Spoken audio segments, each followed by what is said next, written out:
বিসমিল্লাহির রহমানির রহিম। আসসালামু আলাইকুম। নাগা বাজারের প্রতিষ্ঠাতা গাহির আলী মণ্ডল, তিনি সাধারণ মানুষ ছিলেন না, ছিলেন অসাধারণ। তার জীবনী হয়তো বই পুস্তকে প্রকাশ হবে না, কিন্তু তার স্মৃতিটুকু অম্লান থাকবে মানুষের মাঝে। তিনি ততটা বংশীয় লোক না, তিনি কোনো রাজনীতিবিদ না, তিনি কোনো কবি সাহিত্যিক না, তিনি কোনো শিল্পী না, কিন্তু তিনি একজন সমাজকর্মী। সাধারণ মানুষের মাঝে তিনি মিশে থাকতেন, এটাই তার বৈশিষ্ট্য। অনেক স্বপ্ন নিয়ে তিনি নাগা বাজার প্রতিষ্ঠা করেছিলেন। সেই নাগা বাজারের প্রতিষ্ঠাতা বয়সের ভারে নুয়ে পড়েন। 1940 সালের 1 জানুয়ারি জন্ম, 86 বছর বয়সে তার করুণ পরিণতি। হঠাৎ করে অসুস্থ হয়ে পড়েন। প্রস্রাব পায়খানা নিজে নিজেই করতে পারতেন, কিন্তু 17 মার্চ 2026 পরে তার চলাফেরা একদম বন্ধ হয়ে যায়। তিনি সম্পূর্ণরূপে নির্ভরশীল হয়ে পড়েন অন্যের উপরে।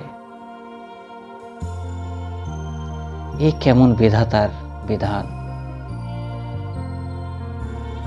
যিনি দীর্ঘদিন অসুস্থ হয়েও ছিলেন না। হঠাৎ করে 17 তারিখে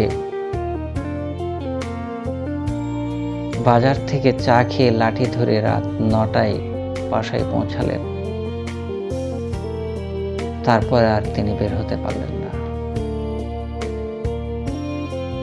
প্রস্রাব পায়খানার জন্য অন্যের উপর নির্ভরশীল হতে হলো। এমন এক পর্যায়ে এসে গেল,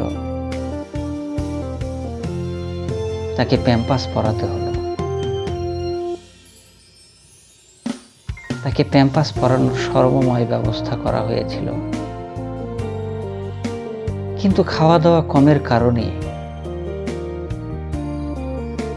প্রস্রাব পায়খানাটুকুর পরিমাণ কমে গেল, যার জন্যে বিভীষিকাময় সংকেত এসে গেল। আমরা বুঝতে পারলাম বাবার খাওয়া বন্ধ।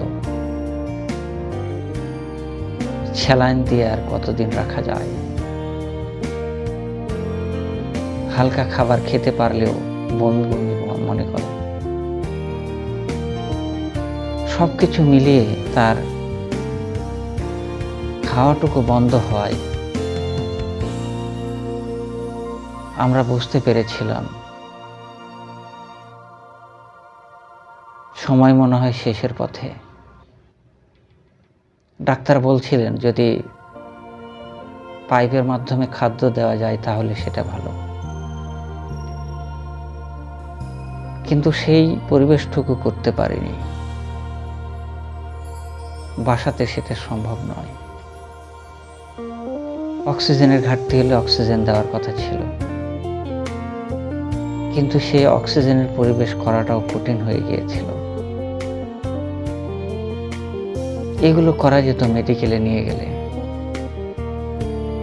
জানি না সেই সুবুদ্ধি আমাদের তখন মাথায় কেন আসছিল না।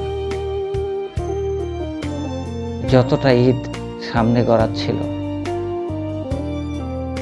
ততটাই আরো বিপজ্জনক পথ তৈরি হচ্ছিল।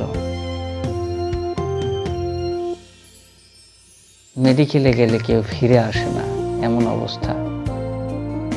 এটাই আমাদের বিশ্বাস ছিল। এর আগে অনেক ঘটনা ঘটেছিল। তাই বাবাকে জীবনের প্রথম প্যাম্পাস পরিয়ে প্রস্রাব পায়খানার ব্যবস্থা করার চেষ্টা করা হয়েছিল। বাবা এতটাই অসুস্থ হয়ে গেলেন। নাগা বাজারের প্রতিষ্ঠাতা। তিনি হঠাৎ করে অসুস্থ হয়ে যাবেন এটা এমনটা ভাবেনি। তবে বাবা, যেখানেই থাকুন ভালো থাকুন। খোদা হাফেজ।